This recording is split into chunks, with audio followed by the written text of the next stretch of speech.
Namaskar and pranam to all of you. Again, I am coming back to my channel, Asit Government Tool Guru. Today, I will discuss Office Procedure Part 2.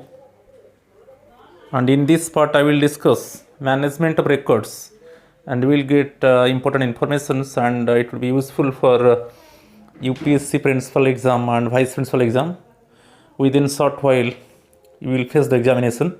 So, my friends, please subscribe my channel Asit Government Tool Guru, like my video and share my video, also comment my video so that I rectify myself. So in any part, if you detect any type of fault, please forgive me.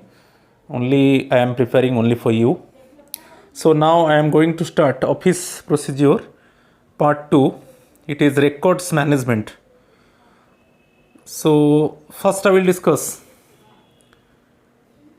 records management. It covers what? It covers the activities concerning recording, retention, retrieval and weeding out. Clear? तो basically record create किया जाता है, record को use किया जाता है, then कुछ new चीज़ recording किया जाता है, उसको रिटेंशन किया जाता है और मिनिमम पीरियड के बाद उसको वीड आउट कर दिया जाएगा, उसको निकाल दिया जाएगा. तो ये प्रोसेस है, आगे मैं पूरा डिस्कस करूँगा. So basically records management it is basically concerning recording, retention, retrieval and weeding out. So just you remember, first one create the record, then use the record, then recording, then retention of record, then review or weed out the record. Clear? So everything I will discuss in posterior part. Each record creating agency will nominate in pursuance of provisions of the Public Records Act 1993. ये act के ऊपर भी question आ सकता है, इसको थोड़ा याद कर लीजिए. जो public records act 1993 and the public records rules 1997, एक है पब्लिक रिकॉर्ड्स एक्ट 1993 और एक है पब्लिक रिकॉर्ड्स रूल्स 1997. ये भी क्वेश्चन पूछ सकता है ईयर के ऊपर. ये departmental records officer DRO who is not below the level of a section officer for overall records management of the organisation as a whole.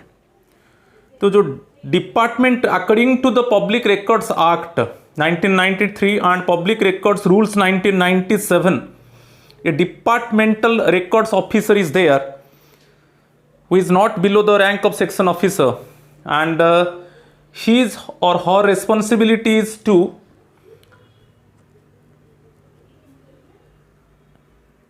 maintain the overall records management of the organization as a whole. इसके ऊपर भी question आ सकता है. Departmental records officer who has responsibility and accountability to manage the records in the department. Clear? Next one, what constitutes records? इसके ऊपर थोड़ा देखेंगे. What constitutes records? In the offices, records get created when the office performs its informational role. Records are the end product. इसको याद रख, records are the end product of activities such as collecting, collating, storing, processing and disseminating information. तो main चीज है, जो भी record maintain होता है वो इंफॉर्मेशनल रोल प्ले करता है.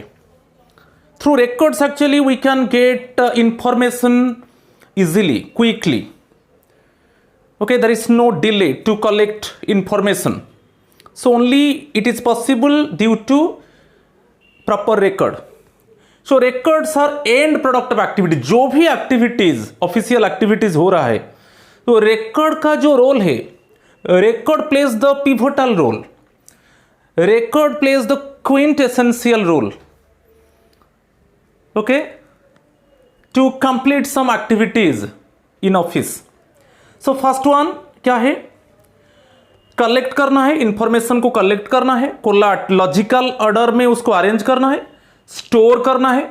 अभी जैसे ई फाइल आ गया है, ओके, डिजिटल मोड में उसको स्टोर किया जाएगा, फिजिकल मोड में स्टोर किया जाएगा, उसको प्रोसेस किया जाएगा और फिर इंफॉर्मेशन को डिसेमिनेट किया जाएगा, स्प्रेड आउट किया जाएगा।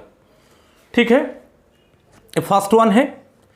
Next one, in the context of office the information available in the form of, in what ways actually we are getting information? Through files, registers, manuals, maps, reports, correspondence, forms, etc. would form the building blocks of official records depending upon their referral value. So different ways में actually हम information collect करते हैं। Files के ऊपर मेरा third part में आएगा, immediately within 24 hour I will upload the third part, is standing guard file, standing note, reference folder, ये सब है। तो different files are there, registers, manuals, maps, reports, correspondence, forms, etc. So we collect information. Okay, it means, you know, these type of informations having varied value. Okay, having no same value, किसका ज़्यादा value है, किसका कम value हो सकता है, right? मगर we are collecting information actually in this type of mode. Next one, the creation of records, ये बहुत इंपॉर्टेंट है। The creation of records in an organisation takes place during the process of it activities and operations. The records are created because of the following factors, because of the following factors. यहां पर क्या है, which factors actually responsible for the creation of records? First one, external activities. This could be in the form of various communications received from outside. हमको office में बहुत बाहर से communication आ जाता है, different type of communications received from outside, so it is related to the external activities, right? जो भी बाहर से इंफॉर्मेशन आ रहा है उसको एनालाइज किया जाएगा, उसको स्टडी किया जाएगा, राइट? फिर उसके ऊपर परफेक्ट इंफॉर्मेशन हमको देना है, राइट? तो बाहर से जो भी इंफॉर्मेशन आएगा, जैसे सपोज स्कूल लेवल में अभी हमारे पास आया इंफॉर्मेशन कि ऐसा कोई पर्टिकुलर एक्टिविटी में कितना स्टूडेंट्स, किस किस एक्टिविटी में कितना कितना स्टूडेंट पार्टिसिपेट किए, तो आपको वो इंफॉर्मेशन देना है। क्लियर? सो बाहर से बहुत कुछ सर्कुलर्स आता है, ठीक है, उसके ऊपर हमको इंफॉर्मेशन देना पड़ता है। तो ये है external activities, this could be in the form of various communications received from outside. जो भी वेरियस कम्युनिकेशंस आता है, जो भी बाहर से सर्कुलर्स आता है, जो भी बाहर से कुछ कॉरेस्पॉन्डेंस आता है, जो भी बाहर से मेमोरेंडम आता है, उसके ऊपर हम एनालाइज करते हैं, ओके, उसको स्टोर प्रोसेसिंग करते हैं, ओके। फिर हमको इंफॉर्मेशन, कुछ इंफॉर्मेशन मांगा जाता है, suppose from outside also, it means the office, it means within stipulated period of time the office should give some information, तो वो इंफॉर्मेशन को देना पड़ेगा। तो एक्सटर्नल एक्टिविटीज में बेसिकली हमको जो भी कम्युनिकेशंस ऑफिस को रिसीव होता है आउटसाइड से। Next one, internal activities, this could be in the form of the analysis of the communications received from outside और the process of decision making on the issues considered by the organisation. तो जो भी information हमको outside से मिला उसको हम analyse करेंगे, प्रॉपरली एवेलुएट करेंगे, क्योंकि फिर हमको सपोज आउटसाइड हम एनालाइज करके उनको फिर इंफॉर्मेशन देना है कि एक कंक्लूजन में हमको पहुंचना है उसको एनालाइज करके। तो the communications conveying the final decisions of the organisation should also fall under this category. ये भी बहुत इंपॉर्टेंट है। जो भी communications conveying the final decision, जो बाहर से जो कम्युनिकेशन आया उसके एनालाइज किया जाएगा, उसको एवेलुएट किया जाएगा, ओके, एंड देन उसके ऊपर एक कंक्लूजन ड्रॉ होगा, वो भी ये इंटरनल एक्टिविटीज में आ जाता है। देन मिनी रिकॉर्ड्स है, जैसे मैं अभी बताया था, to facilitate the internal working of the organization specially to meet the informational needs during the process of decision making, organizations create certain aids to processing for various type of cases। Mini records क्या है? ये जो reference folder है, standing note है, standing guard file है, ये सब mini records आता है। स्टैंडिंग गार्ड फाइल क्या है? एक पर्टिकुलर केस के ऊपर पूरा इंफॉर्मेशन वो फाइल में रहेगा, जितना सर्कुलर है, जितना नोटिस है, जितना मेमोरेंडम है, ठीक है, वो पर्टिकुलर केस के ऊपर, पर्टिकुलर मैटर के ऊपर एक स्टैंडिंग गार्ड फाइल रहेगा। सपोज वो पास्ट केस हो चुका है, अभी एक प्रेजेंट केस को हम परस्यू कर रहे हैं। Suppose the organizational head now pursue the present case, then in this case actually he or she can take the reference of the past file। वो पास्ट केस का फाइल को follow करके अभी प्रेजेंट केस को वो proceed करेगा। तो standing guard file क्या है, एक पर्टिकुलर मैटर, पर्टिकुलर केस के ऊपर जो भी इंफॉर्मेशन है, जो भी सर्कुलर्स, जो भी नोटिसेस, जो भी करेस्पॉन्डेंस, जो भी मेमोरेंडम, ओके, जो भी केस के ऊपर कंक्लूजन ड्रॉ हुआ है, वो पूरा अवेलेबल होगा स्टैंडिंग गार्ड फाइल में। स्टैंडिंग नोट क्या है, एक ब्रीफ हिस्ट्री है। जो पास्ट केस है उसके ऊपर एक ब्रीफ हिस्ट्री होता है, इसको बोलते हैं स्टैंडिंग नोट। सपोज अभी हमको इंफॉर्मेशन देना पड़ेगा स्टेट लेजिस्लेटिव असेंबली में कि पार्लियामेंट में हमको कुछ इंफॉर्मेशन देना पड़ेगा। Suppose some questions we are getting and then it means the organizational head must give the answer in parliament और इन स्टेट लेजिस्लेटिव असेंबली और इन आउटसाइड। तो एक ब्रीफ हिस्ट्री, तो केस का जो ब्रीफ हिस्ट्री स्टैंडिंग नोट में होता है। इसका क्या हिस्टोरिकल इंपोर्टेंस है, ठीक है, वो उस केस में क्या क्या जजमेंट आया था, तो वो स्टैंडिंग ब्रीफ हिस्ट्री होता है। रिफरेंस फोल्डर वैसा है। रिफरेंस फोल्डर में आप रिफरेंस फोल्डर को जाएंगे तो उसमें इजीली आप डिटेक्ट कर पाओगे कि कौन सा केस, ओके, वो कौन सा फाइल में है, उसका फाइल नंबर क्या है। तो वो रिफरेंस फोल्डर को जाके हम डिटेक्ट कर सकते हैं किस फाइल में जाएंगे हम, किस नंबर फाइल में हम जाएंगे। तो through reference folder actually we can detect, we can easily we can detect the file, okay, and we can detect the file number from the reference folder. So easily it means the reference folder can refer, you go to that file and it means information is available in that file, okay, you take out the information from this file and then yeah, just you proceed the present case. तो ये सब जो है mini records में आ जाता है, right.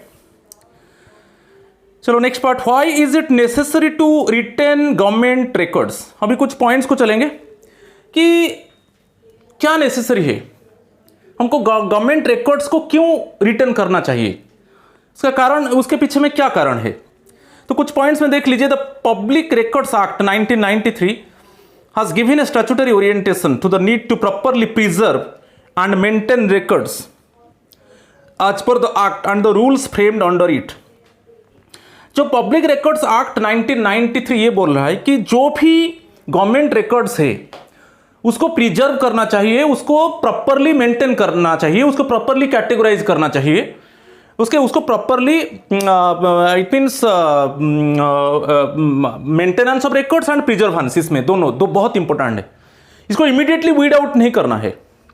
तो जो एक्ट है वो बोल रहा है कि गवर्नमेंट रिकॉर्ड्स को प्रिजर्व करना है, उसको प्रॉपरली मेंटेन करना है, क्योंकि उसी से जो भी आगे में जो भी केसेस आएगा, जो भी एक्टिविटीज आएगा, उसको हम easily it means without it means delay हम उसको वो केस को प्रोसीड कर सकते हैं, राइट। तो ये जो रिकॉर्ड्स हमारे पास है उस रिकॉर्ड्स को फॉलो करके हम प्रेजेंट केस को इजीली हम क्या कर सकते हैं, आगे में ले सकते हैं। तो इसलिए जो इंपॉर्टेंट गवर्नमेंट रिकॉर्ड्स है तो मिनिमम ड्यूरेशन के लिए उसको रिटेन करना चाहिए, उसको प्रिजर्व करना चाहिए और उसको मेंटेन करना चाहिए। नेक्स्ट वन एक है information act, you know the right to RTI 2005। कोई भी पब्लिक पूछ सकता है कि जो ये पर्टिकुलर गवर्नमेंट डिपार्टमेंट कैसे फंक्शन कर रहा है, तो वो कोई भी डाटा मांग सकता है। तो कंसर्न डिपार्टमेंट तो डाटा को देना पड़ेगा पब्लिक को।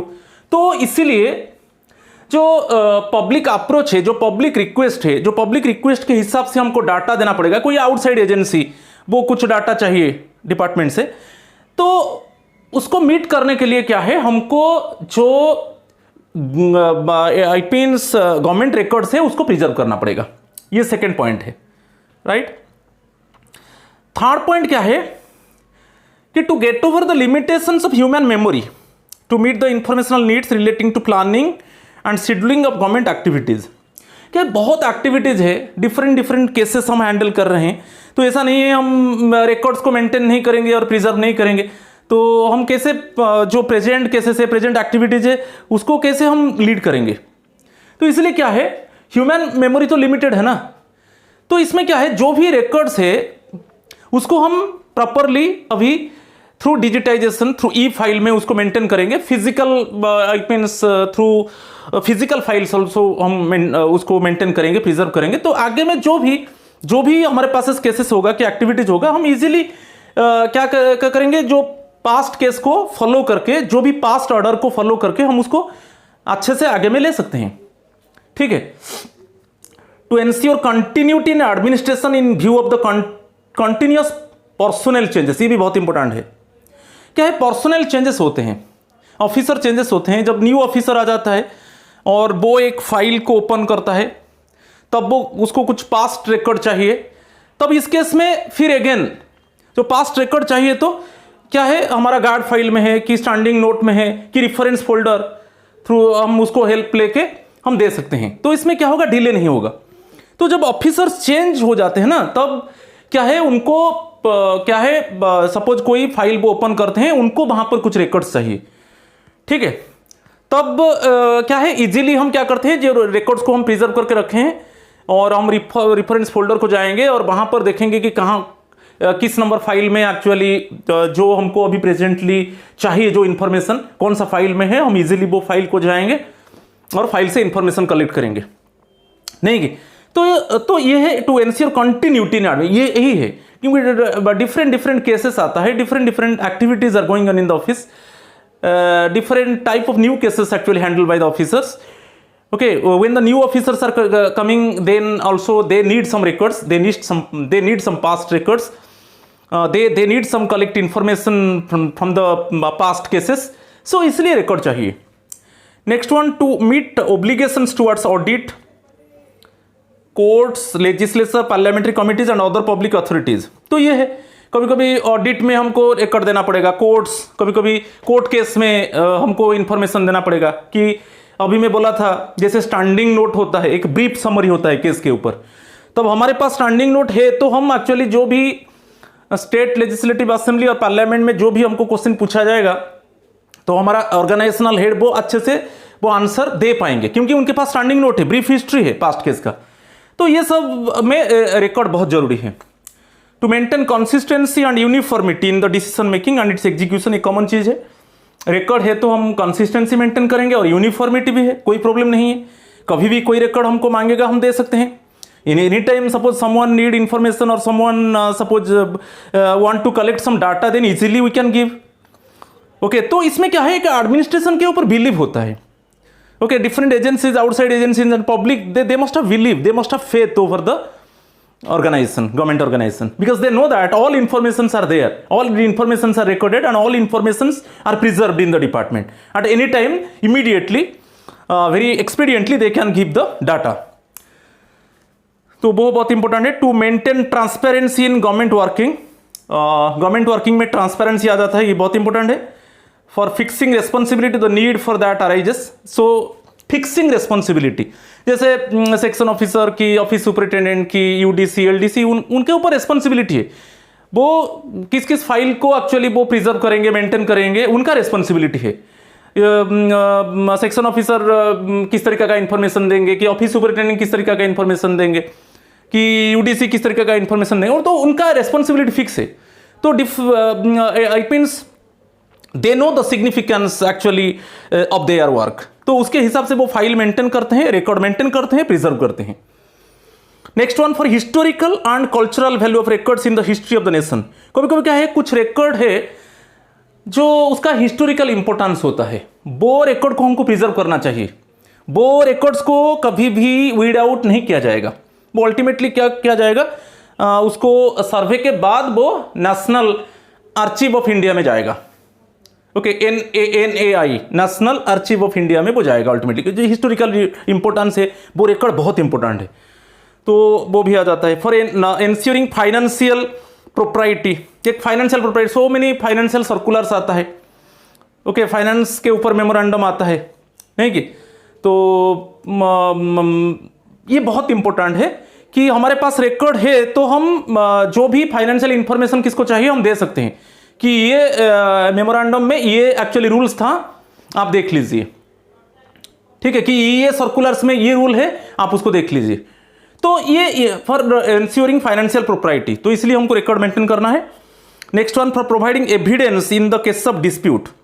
कभी कुछ केस में डिस्प्यूट आ जाता है तो एविडेंस के लिए हम क्या करते हैं, जो पास्ट केस का रिकॉर्ड को हम देखना चाहते हैं कि पास्ट जो केस में बेसिकली क्या डिसीजन हुआ था, वो केस को कैसे डिस्पोज किया गया था, वो केस में कैसे ऑर्डर पास किया गया था, तो उसको देखकर हम जो प्रेजेंट केस में डिस्प्यूट है उसको हम सेटल कर सकते हैं। तो ये सब डिफरेंट तरीका है जो ये बहुत नेसेसरी हो जाता है कि रिकॉर्ड को मेंटेन करने के लिए, राइट। चलो स्टेजेस ऑफ रिकॉर्ड मैनेजमेंट थोड़ा देख लेंगे। मैं अभी बोला था स्टेजेस, अभी एक फ्लो चार्ट में बताएंगे। ये first one, creation of records. Judiciously हम रिकॉर्ड को क्रिएट करेंगे, उसको कैटेगराइज करेंगे, क्लासिफिकेशन किया जाएगा, उसको कैटेगराइज किया जाएगा।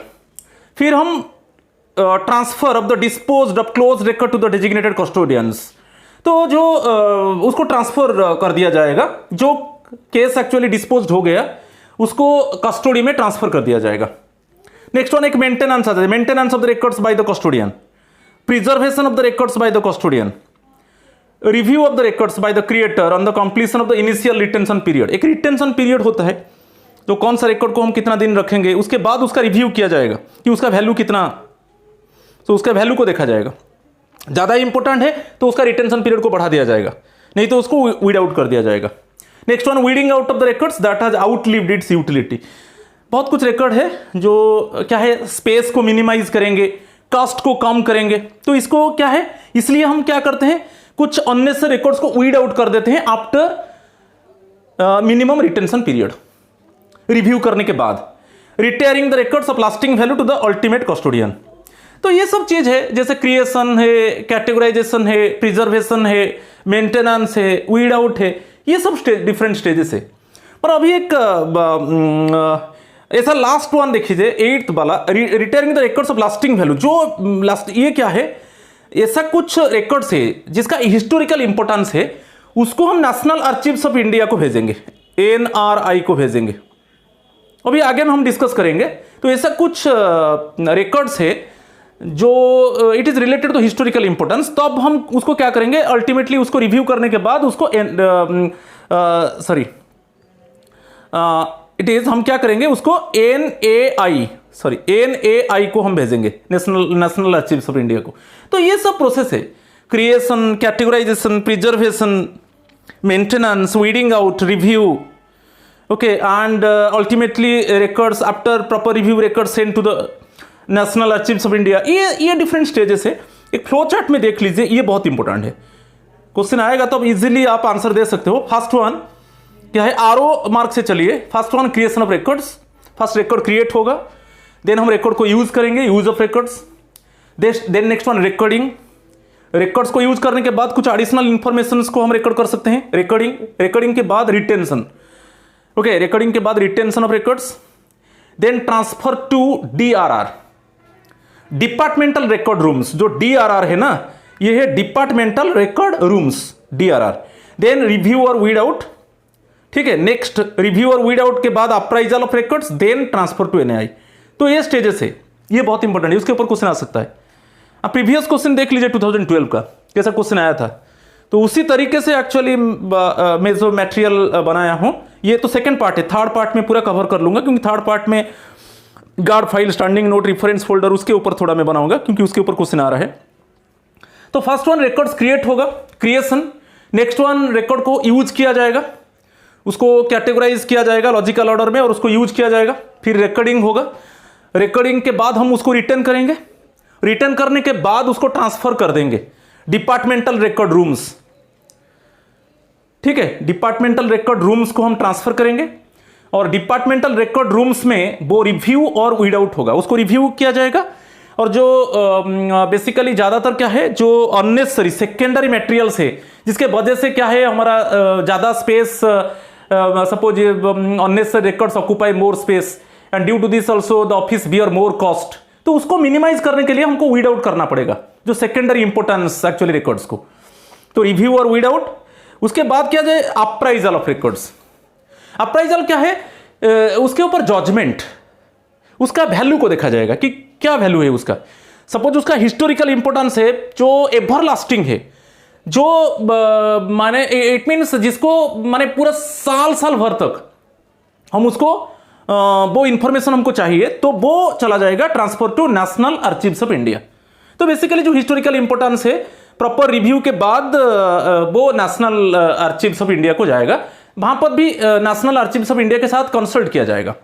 So national archives of India उसको रिव्यू करके बोले जाएगा जो हिस्टोरिकल, जो रिकॉर्ड्स एक्चुअली हिस्टोरिकल इंपॉर्टेंस है।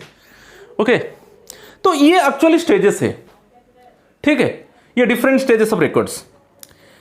चलो नेक्स्ट पार्ट को चलेंगे, प्रिंसिपल्स देखेंगे। Principles of effective records management. Only relevant papers, first one, only relevant papers may be kept in the file. Papers of secondary importance and of transitory nature should not be allowed to clutter the file. जो actually relevant papers है हम file में रखेंगे, जो papers actually secondary importance है, okay, जो जिसका importance नहीं है, ओके, जो ट्रांजिटरी नेचर है, जो माने ज़्यादा यूजफुल नहीं होगा, ज़्यादा फ्रूटफुल नहीं होगा, तो उसको हम क्या करेंगे, है ना, उसको वीड आउट किया जाएगा। Should not be allowed to clutter the file. File में, फाइल से हम उसको नहीं रखेंगे जो ज़्यादा इंपॉर्टेंस नहीं है, तो उसको फाइल में रख के उसको वॉल्यूमिनस नहीं करेंगे, ठीक है। तो इसलिए क्या है, फाइल से उसको हटाएंगे। Next one, elaborate record retention schedules. एक रिकॉर्ड रिटेंशन शेड्यूल के ऊपर मैं आगे में बताऊंगा। तो रिकॉर्ड्स को मिनिमम पीरियड के लिए रिटेन किया जाएगा, तो ये ऑर्गेनाइजेशन के पास वो शेड्यूल होना चाहिए कि किस रिकॉर्ड को हम कितना दिन तक रिटेन करके रख सकते हैं, ठीक है। Next one, the closed records should be regularly and periodically reviewed by the creating agency for their intrinsic and informational value after the expiry of the initial retention period। जो क्लोज रिकॉर्ड्स है, already record close हो चुका है, already the case dispose हो चुका है, पर फिर भी उसको पीरियोडिकली रिव्यू किया जाएगा, उसको वैल्यू को जज किया जाएगा, वो कितना इंपॉर्टेंट है, कितना हमको वो फ्यूचर में इंफॉर्मेशन दे सकता है, ठीक है। तो वो क्या है, मिनिमम रिटेंशन पीरियड के बाद उसको एक्सटेंड किया जाएगा कि नहीं, ठीक है। तो ये चीज आ जाता है, ओके, उसको जो क्लोज रिकॉर्ड है उसको पीरियोडिकली रेगुलरली रिव्यू किया जाएगा, उससे डिसीजन होगा कि मिनिमम रिटेंशन पीरियड के बाद उसको रखा जाएगा कि नहीं। There should be constant weeding of the records that have outlived its utility. It would keep the cost of maintenance of the records minimum. मैं अभी बोला था ऐसा कुछ रिकॉर्ड्स है जो क्या है, उसका जो यूटिलिटी है ना, जो इंपॉर्टेंस है, वो अभी खत्म हो चुका है, तो मिनिमम रिटेंशन के बाद उसको वीड आउट निकाल दिया जाएगा, उसको वीड आउट कर दिया जाएगा, क्योंकि उससे क्या है, ज़्यादा स्पेस हमारा चला जाएगा और उसमें हम ज़्यादा कॉस्ट बियर करेंगे। तो उसको, ये कॉस्ट को मिनिमाइज करने के लिए और स्पेस को मिनिमाइज करने के लिए हम क्या करेंगे, उसको वीड आउट कर देंगे, ठीक है। जो जो रिकॉर्ड्स का एक्चुअली इट मीन्स इंपॉर्टेंस खत्म हो चुका है। Okay, next one, the records should be stored in such a manner that they are accessible to the agencies that need to utilize them। ये बहुत इंपॉर्टेंट है। जो रिकॉर्ड्स है हम इसको ऐसे लॉजिकल ऑर्डर में स्टोर करेंगे। The records actually should be stored in logical manner, in proper sequence. तो उसमें क्या होगा, जब भी हमको एक्चुअली वो रिकॉर्ड चाहिए तो इमीडिएटली हम वो रिकॉर्ड को कलेक्ट कर सकते हैं, वो इंफॉर्मेशन को कलेक्ट कर सकते हैं। Without any delay we can collect the information. So basically records should be arranged in a proper sequence, in a proper logical order, so that without wastage of time we can collect the information from the record properly. The storage of records should also help in speedy retrieval of records। तो storage, हम record जैसे properly storage करेंगे, जैसे मैं अभी बोला था guard file जो है, पर्टिकुलर मैटर के ऊपर, पर्टिकुलर मैटर और पर्टिकुलर एक्टिविटी के ऊपर गार्ड फाइल होता है, उसमें पूरा इंफॉर्मेशन, वो पर्टिकुलर केस के ऊपर पूरा इंफॉर्मेशन होता है, तो गार्ड फाइल का नंबर होगा। तो हम रिफरेंस फोल्डर को जाएंगे, रिफरेंस फोल्डर में हमको पूरा इंफॉर्म कर देगा कि ये फाइल नंबर है, इसमें ये इंफॉर्मेशन है, ये केस है, उसमें पूरा इंफॉर्मेशन हमको मिल जाएगा। तो वैसा ही स्पीडी रिट्रीवल के लिए जैसे हम ऐसे रिकॉर्ड्स को स्टोर करेंगे, चाहे ई फाइल में और चाहे फिजिकल प्रोसेस में हो, हम ऐसे उसको स्टोर करेंगे जो उसको इजीली हम रिट्रीव कर सकते हैं। Okay, then next one, the maintenance, ये बहुत इंपॉर्टेंट है। The maintenance and preservation of record should not be unnecessarily expensive. Economy should be observed by ensuring that records occupy minimum space, cost of storage equipment low, cost of retrieving information low। तीन चीज बहुत important है। ठीक है, जो economy के लिए, proper economy के लिए क्या है, फर्स्ट वन, जो भी रिकॉर्ड्स जो ऑक्यूपाई करेगा वो लेस स्पेस को ऑक्यूपाई करेगा, कॉस्ट ऑफ स्टोरेज कम हो जाएगा। और जब हम रिट्रीव करेंगे, जब हम रिकॉर्ड चाहिए, सपोज अभी जो प्रेजेंट केस को परस्यू करने के लिए हमको पास्ट केस का इंफॉर्मेशन चाहिए, तो इजीली हम उसको रिट्रीव करेंगे, इसलिए तो रेफरेंस फोल्डर बना जाता है। तो ये जो 3 केसेस है ना, बहुत इंपॉर्टेंट है इकोनॉमी के लिए। स्पेस को मिनिमाइज करेंगे, स्टोर को मिनिमाइज करेंगे, ये बेसिकली कॉस्ट को मिनिमाइज करेंगे, और इजीली हम इंफॉर्मेशन को रिट्रीव कर सकते हैं। इजीली हम इंफॉर्मेशन किस फाइल में है कि उसका सपोज ब्रीफ समरी हमको चाहिए, हम किस स्टैंडिंग नोट में है। मैं बोला था स्टैंडिंग नोट है, जो पर्टिकुलर स्टैंडिंग नोट में क्या है, एक पर्टिकुलर केस का ब्रीफ हिस्ट्री होता है, पर्टिकुलर केस का ब्रीफ हिस्ट्री। सपोज हमको कोई इंफॉर्मेशन इमीडिएटली मिलता है पार्लियामेंट से, सपोज हमको क्वेश्चन पूछा जाता है ये केस के ऊपर आप इंफॉर्मेशन दो, हम इमीडिएटली वो केस का स्टैंडिंग नोट को जाएंगे, क्योंकि उसमें ब्रीफ हिस्ट्री है, और immediately the organizational head can give the answer of the questions related to the case. तो ये सब है। तो 3 चीज, स्पेस मिनिमाइज होगा, कॉस्ट ऑफ स्टोरेज कम हो जाएगा, और easily cost of retrieving information वो भी कम हो जाएगा, राइट। चलो अभी देखेंगे कैटेगराइजेशन ऑफ रिकॉर्ड्स। रिकॉर्ड्स को कैटेगराइज करेंगे। कैटेगरी ए बहुत इंपॉर्टेंट है। At the time of recording of such files these are endorsed आज की एंड माइक्रोफिल्म, एक डॉक्यूमेंटरी फिल्म होता है, जो माइक्रोफिल्म होता है, documentary film. So these categories of files are kept for at the most 25 years with the creator. उसको 25 years रखना है, ऑन 25th ईयर उसको रिव्यू किया जाएगा। ये जो कैटेगरी ए का इंफॉर्मेशन है, बेसिकली उसको micro film but documentary film के हिसाब से हम उसको रखेंगे, और उसको ऑन 25th ईयर उसको रिव्यू किया जाएगा, ठीक है। There after a joint review is undertaken with NAI, national archives of India. एक जॉइंट रिव्यू होगा, किसके साथ होगा ना, नेशनल आर्चिव्स ऑफ इंडिया के साथ एक जॉइंट रिव्यू होगा।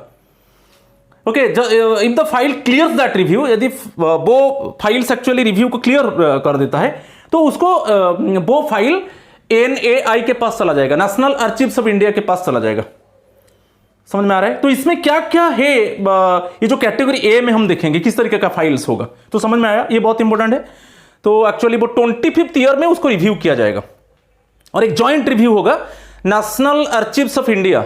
Okay, joint review made with National Archives of India, and according to the historical importance also, ultimately if the review is cleared, then ultimately the file transfer to NAI। तो इसमें क्या क्या file होगा हम देखेंगे। देखिए इसमें कैटेगरी ए में files which qualify for permanent preservation for administrative purposes and which have to be microfilmed because they contain documents so precious that its original must be preserved intact and access to it in the original form must be restricted to the barest minimum। तो ये जो document बहुत precious है, ठीक है, और उसका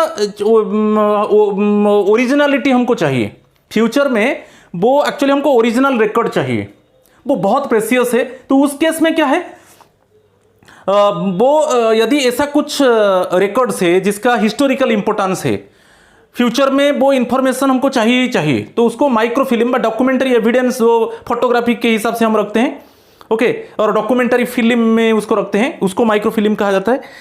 तो ये आ जाता है सम प्रेसियस डॉक्यूमेंट्स, ठीक है। फिर next one, materials likely be required for frequent reference. ऐसा कुछ मटेरियल्स है जो इसका फ्रीक्वेंट रेफरेंस, फ्रीक्वेंटली जो भी प्रेजेंट केसेस है कि आगे में जो भी केसेस एक्टिविटी जाएगा, वो केस का रिफरेंस के लिए एक्चुअली ये सब इट मीन्स रिकॉर्ड्स चाहिए। So to pursue the present case and also it means might be to pursue some future cases actually in the form of reference, actually this type of category A records must be required. Okay, the officers they collect information from these records, okay, for proceeding the present cases and also any type of cases will be coming in the future. So files of historical importance, तो ये 3 चीज आ जाता है। Okay, एक precious हो जाता है जो रिकॉर्ड्स, और जिसको हम फ्रीक्वेंटली यूज करते हैं रिफरेंस के आकार में, और एक हिस्टोरिकल इंपोर्टेंस। तो ये 3 चीज को आपको याद रखना है, ये सब कैटेगरी ए में आता है। ठीक है, जिसको 25th ईयर में उसको रिव्यू किया जाएगा किसके साथ, नेशनल आर्चिव्स ऑफ इंडिया।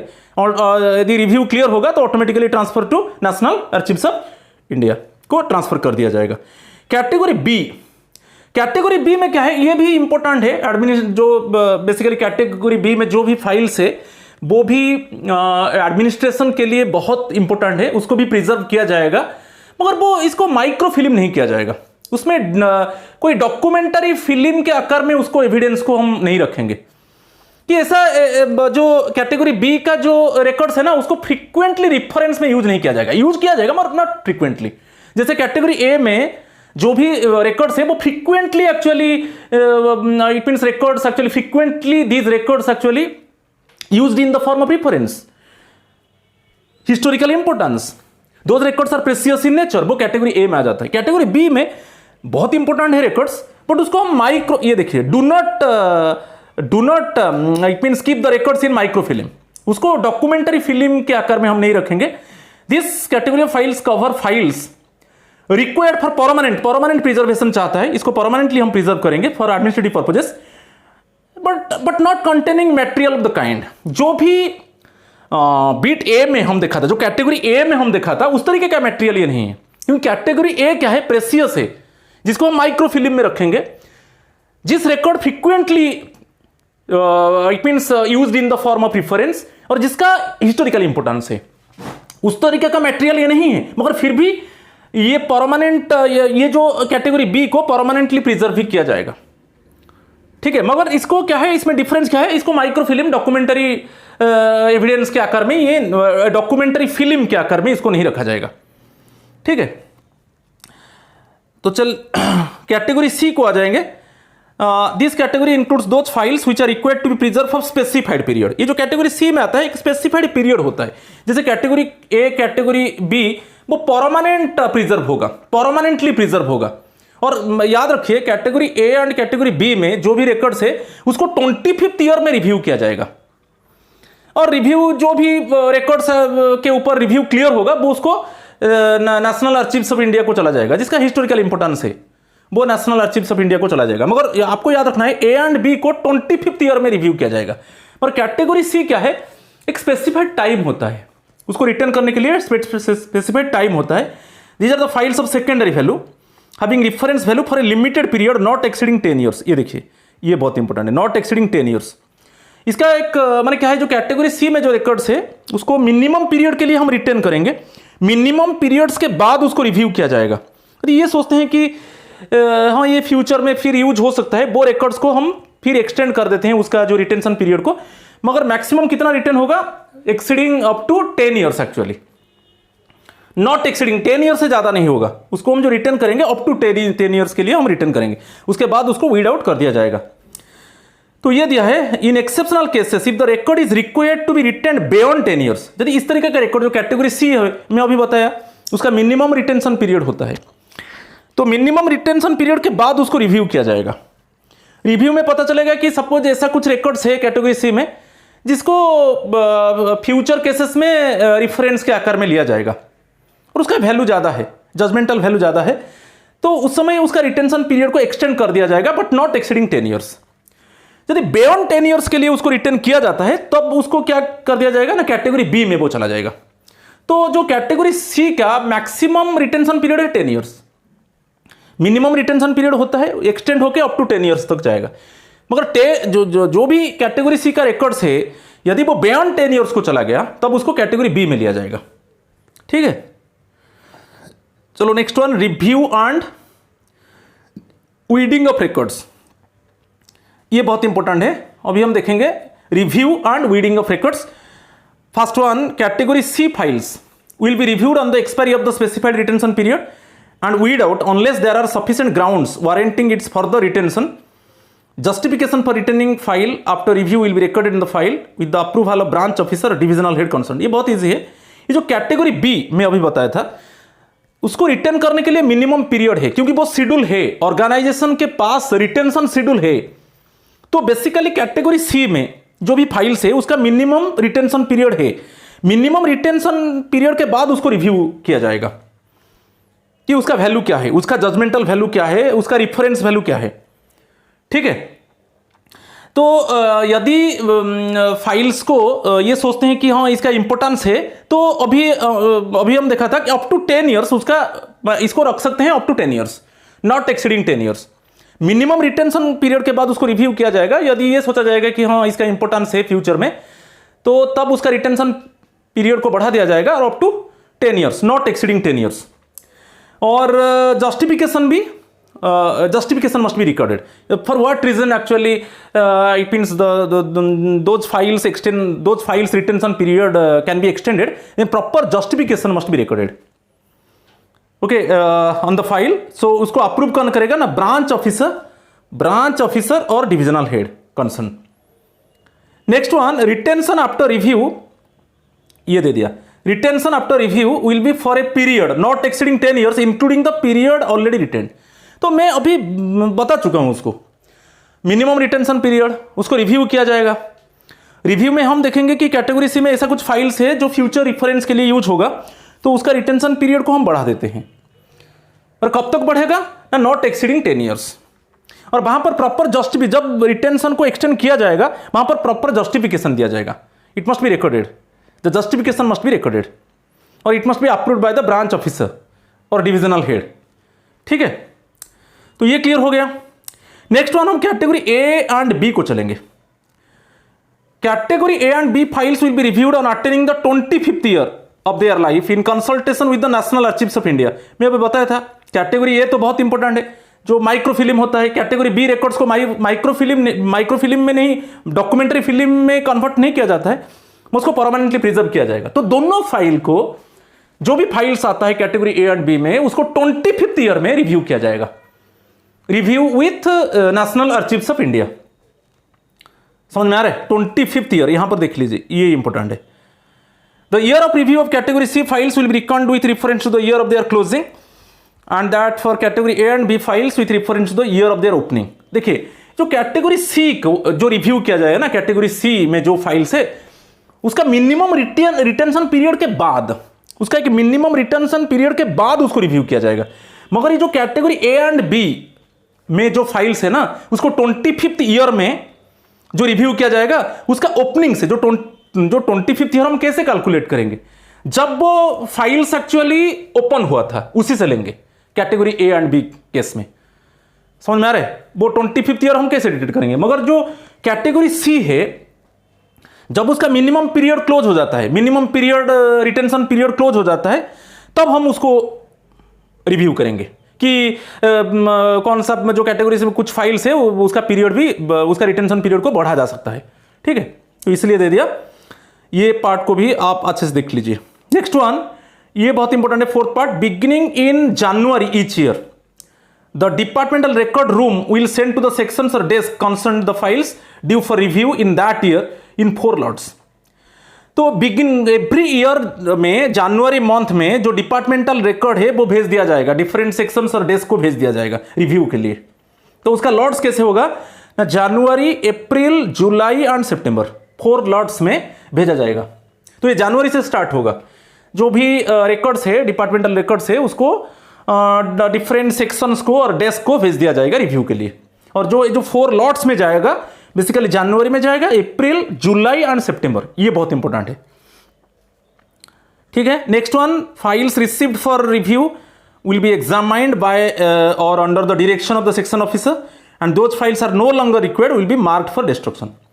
तो अभी डिफरेंट सेक्शंस को चला गया डिपार्टमेंटल रिकॉर्ड्स 4 लॉट्स में, जो जनवरी, अप्रैल, जुलाई, सितंबर में 4 लॉट्स में जाएगा। उसको जो कंसर्न सेक्शन ऑफिसर है उसको रिव्यू करेंगे और देखेंगे ऐसा कुछ फाइल्स है जिसका सेकेंडरी इंपॉर्टेंस है, जिसका यूटिलिटी कम है, तो वो फाइल के ऊपर मार्किंग कर दिया जाएगा कि इसको वीड आउट कर दिया जाएगा। डिस्ट्रक्शन मीन्स वीड आउट, निकाल दिया जाएगा, मार्किंग कर दिया जाएगा कि इसको वीड आउट कर दिया जाएगा। नेक्स्ट वन, फाइल्स, ये बहुत इंपॉर्टेंट है, 6th one, files and documents referred to above may be destroyed only after submission of the report by the commission or completion of inquiry or implementation of the judgment of the courts with the approval of the joint secretary or head of the department.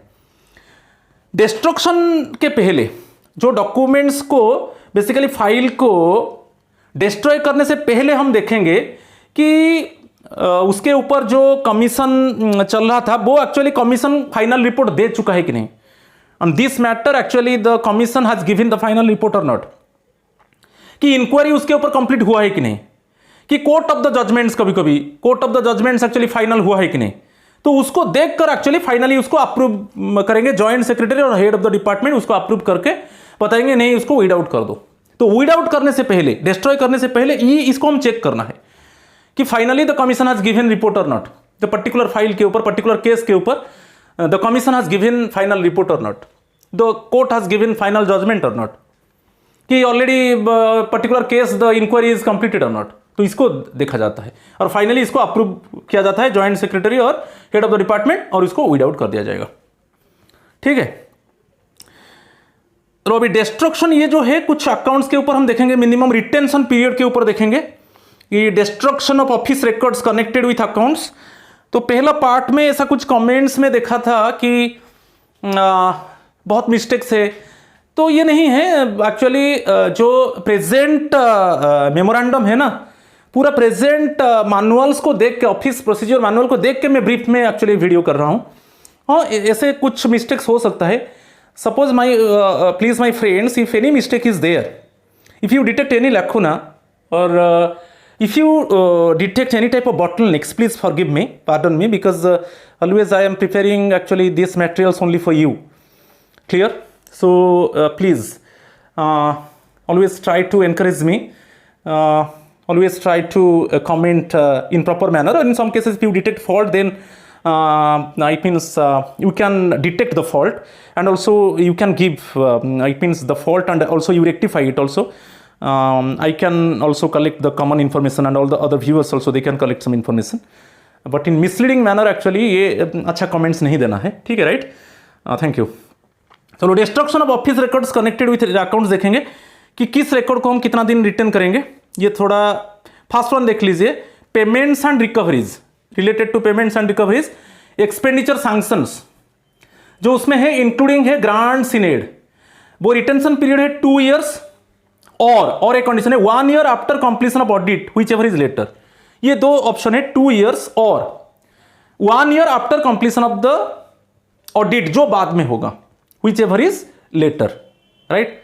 तो expenditure sanctions relating to grants in add, उसी में payments and recoveries में cash books maintained by DDO, drawing and dispersing officers under central government account receipts and payment rules 1983, जो भी cash books है, जो cash books handle करते हैं DDO, उसका रिटेंशन पीरियड है 10 years। ये बहुत इंपॉर्टेंट है। ठीक है, ये बहुत इंपॉर्टेंट है। चलो नेक्स्ट को चलेंगे, कॉन्टिंजेंट एक्सपेंडिचर, ये भी बहुत इंपॉर्टेंट है। डे टू डे एक्सपेंडिचर, इसको इंप्रेस्ड बोलते हैं, नहीं कि डे टू डे एक्सपेंडिचर के लिए एडवांस दिया जाता है, उसको इंप्रेस्ड, इसके ऊपर एक क्वेश्चन आया था। ठीक है, और कोई भी एडवांस लिया जाता है तो 15 days के अंदर, ओके, कोई भी जो एडवांस हम लेंगे तो 15 days के अंदर हम उसको क्या करेंगे, वो क्लेम को सबमिट करना होगा हमको। तो बेसिकली कंटिंजेंट एक्सपेंडिचर बेसिकली जो ऑफिस में, डिपार्टमेंट में डे टू डे एक्सपेंडिचर होता है, और कभी कभी क्या है अर्जेंटली हमको सपोज कुछ गुड्स एंड सर्विसेज खरीदना है, तो उस केस में उसको हम कंटिंजेंट एक्सपेंडिचर बोलते हैं। तो यहाँ पर जो रिटेंशन पीरियड्स है 3 years और एक कंडीशन है 1 year after completion of audit whichever is later, जो बाद में होगा। 3 years और 1 year after completion of audit whichever is letter.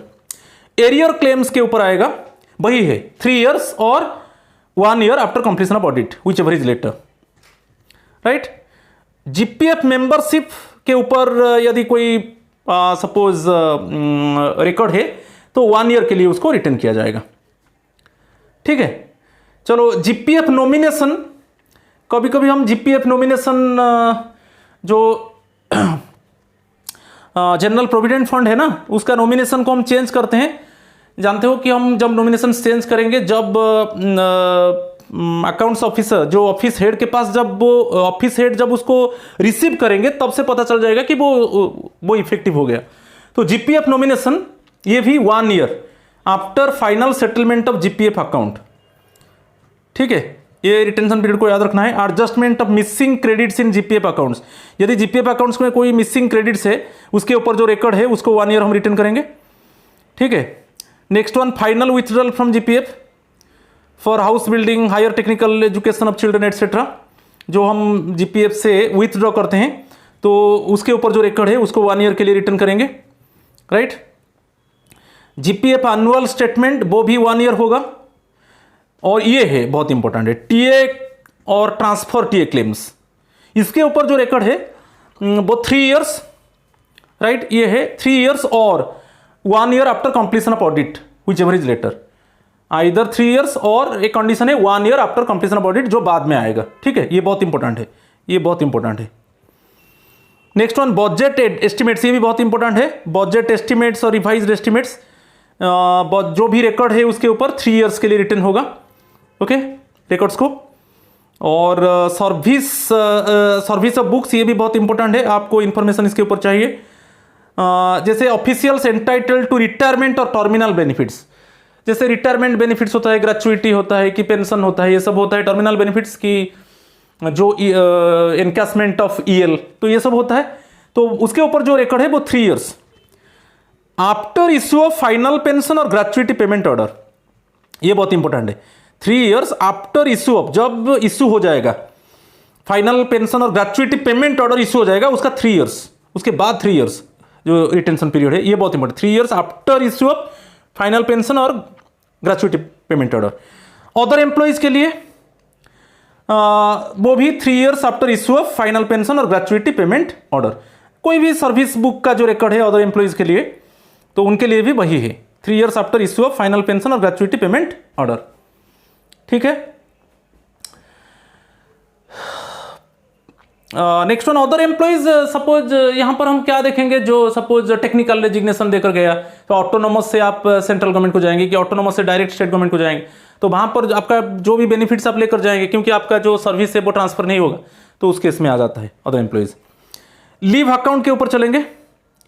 Leave account, officials entitled to retirement और टर्मिनल बेनिफिट्स अभी बताया।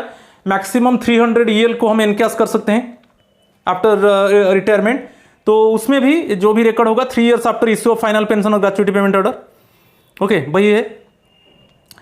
Next one, other employees 3 years after they have ceased to be in service, 3 years after they have ceased to be in service. Suppose आप resignation दे दिया कि service quit कर लिया, तो उस केस में आप जानते हो कि जैसे वहां पर 300 ईएल एनकैश होगा, इसमें हाफ हो जाएगा, ओके। तो मैक्सिमम 150 ईएल को आप एनकैश कर सकते हो, जैसे क्विट कर जाते हो कि आप रिजाइन कर देते हो, ठीक है। तो वही है 3 years after they have ceased to be in service.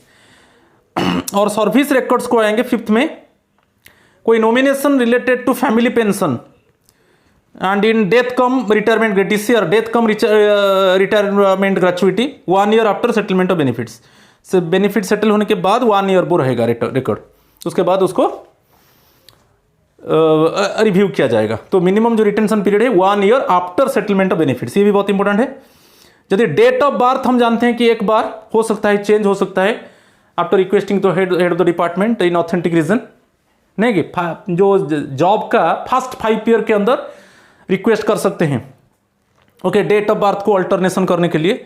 यदि उसको head of the department approve करते हैं तब चेंज होगा, तो उसके ऊपर जो रिकॉर्ड है उसको 3 ईयर्स के लिए रिटर्न किया जाएगा, राइट। ये भी बहुत इंपॉर्टेंट है। चलो नेक्स्ट पार्ट को चलेंगे, वेरिफिकेशन ऑफ सर्विस। जो सर्विस वेरिफिकेशन होता है वो रिकॉर्ड जैसे फर्स्ट 18 ईयर्स के बाद सर्विस वेरिफिकेशन होगा और 5 years before the retirement service verification होगा। ये जो CCS pension rules 2021 old pension के ऊपर, तो रिटेंशन पीरियड 5 ईयर्स होगा वेरिफिकेशन ऑफ सर्विस, ये भी बहुत इंपॉर्टेंट है। एक्सपेंडिचर स्टेटमेंट्स देखेंगे। Expenditure statements in respect of department itself, department का कोई भी एक्सपेंडिचर है तो to be weed out after the appropriation accounts for the year have been finalise, to be weed out, पूरा अकाउंट्स को पूरा फाइनलाइज करने के बाद, पूरा ईयरली अकाउंट को अप्रोप्रिएटली फाइनलाइज करने के बाद उसको वीड आउट किया जाएगा, ये बहुत इंपॉर्टेंट है।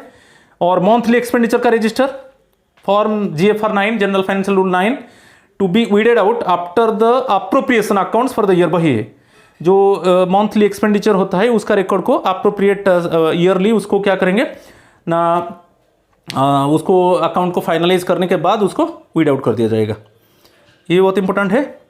सिक्योरिटी बॉन्ड्स, सपोज कोई बॉन्ड्स दिया जाता है in favour of a temporary और रिटायरिंग गवर्नमेंट सर्वेंट, वो 3 years after the bond ceases to be enforceable. जब बॉन्ड्स का एनफोर्सेबल बॉन्ड हो जाता है तो उसके बाद उसको 3 year के लिए रिटर्न किया जाएगा। तो 3 years after the bond ceases to be enforceable. और पे बिल रजिस्टर, ये बहुत इंपॉर्टेंट है। पे बिल रजिस्टर को 35 years के लिए रिटर्न किया जाएगा। और जो अक्वेंटेंस रोल है, अक्वेंटेंस रोल क्या है, जिसमें आपको अक्वेंटेंस रोल जो है, जो सैलरी फैलरी दिया जाता है, उसका एक अक्वेंटेंस रजिस्टर होता है नहीं कि, तो उसको 3 years और 1 year after the completion of audit whichever is later. Acquittance roll वही है जो आपको, सपोज अभी आपको इंक्रीमेंट मिलेगा तो उसके ऊपर आपका रिकॉर्ड है, ओके, इस तरह उसको अक्वेंटेंस रोल बोलेंगे। और बेसिकली जो सैलरी हमारा स्ट्रक्चर होता है उसके ऊपर जो रिकॉर्ड है, तो 3 years और 1 year after the completion of audit whichever is later, right. चलो, bill register maintain in form TR28 है, 5 years के लिए कोई बिल रजिस्टर है उसको 5 years के लिए रिटर्न किया जाएगा। और जो paid cheques return by the bank to the audit और अकाउंट्स ऑफिस, हम कुछ पेड किया था चेक को मगर वो रिटर्न आ गया, और ऐसे उसको भी 5 years के लिए रिटर्न किया जाएगा। फाइल्स पेपर्स, ये लास्ट पार्ट है, files papers and documents relating to contracts agreements. कोई भी कॉन्ट्रैक्ट्स एग्रीमेंट्स, उसके ऊपर जो फाइल्स पेपर्स डॉक्यूमेंट्स है उसको 5 years आफ्टर, ये बहुत इंपॉर्टेंट है, 5 years after contractor agreement is fulfilled और टर्मिनेटेड।